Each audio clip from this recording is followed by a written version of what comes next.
বলছি আমাদের বরগুলো জন্মদিনে বিবাহ বার্ষিকীতে আমাদেরকে গিফট দেয় না, ভ্যালেন্টাইন ডে গিফট চাওয়াটা একটু বেশি বাড়াবাড়ি হয়ে গেল নাই? না মানে একটু বেশি আশা করা হয়ে গেল নাই?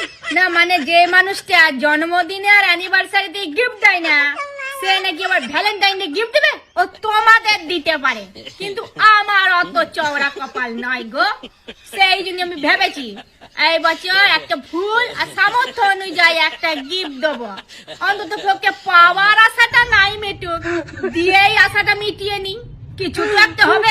আর এই ইয়ং জেনারেশনকে আমি একটা কথা বলতে চাই, বলছি তোমরা Valentine day, rose day, chocolate day, teddy day, হানা ডে, টানা ডে যত খুশি পালন করো, যত খুশি আনন্দ করো, দামি দামি গিফট দাও, দামি দামি গিফট পাও, যত খুশি খাওয়া দাওয়া করো, কিন্তু ওই ছবি তুলে ভিডিও বানিয়ে ফেসবুকে পোস্ট করো নাই।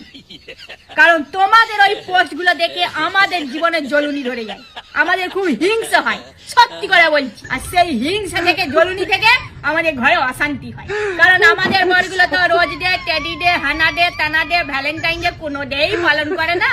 তাই আমাদের জীবনের কষ্টটা আমরা কাউকে বুঝাইতে পারি না। কারণ আমাদের মতন ঘরের বউদের দুঃখটি তোমরা বুঝবে নাই। মানে আমাদের জীবনটা অনেকটা ওই ভোটের নির্বাচনের মতন, মানে ভোটও শেষ আর প্রচারও শেষ।